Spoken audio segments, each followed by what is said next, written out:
کرن ثانیہ کو نقصان پہنچانے کے لیے اتنی نیچے گر جاتی ہے کہ زارون پر ہی الزام لگا دیتی ہے۔ وہ آفس میں زارون کے سامنے آ کر کہتی ہے، سر اس دن آپ نے مجھے چھوا کیوں؟ زارون حیرت سے کہتا ہے، مس کرن آپ اس دن بے ہوش ہو رہی تھی، اس لیے میں نے صرف آپ کو سنبھالا تھا۔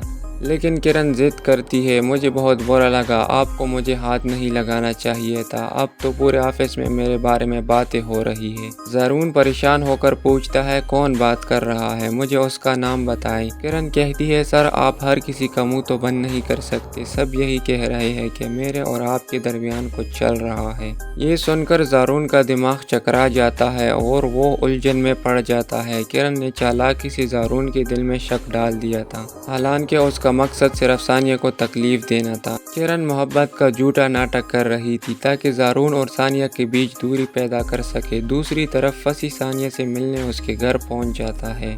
جیسے ہی ثانیہ اسے دیکھتی ہے وہ غصے سے کہتی ہے، تم یہاں کیوں آئے ہو؟ تمہیں میرے گھر آنے کی ہمت کیسے ہوئی؟ فصیح مسکرا کر کہتا ہے، میرا دل کر رہا تھا تمہیں دیکھنے کا، اسی لیے آ گیا۔ زارون کے گھر بھی میں لائبہ سے نہیں تم سے ملنے آتا تھا۔ یہ سن کر ثانیہ اور بھی بھڑک اٹھتی ہے، تم خود یہاں سے چلے جاؤ یا میں گارڈز کو بلاؤں، وہ تمہیں دھکے دے کر نکالیں گے۔ ان کی یہ ساری گفتگو ثانیہ کی ماں صحیفہ سن لیتی ہے، جو پہلے ہی ثانیہ سے دل میں بغض رکھتی ہے۔ وہ فوراً فیصلہ کرتی ہے کہ زارون کو یہ سب بتانا چاہیے۔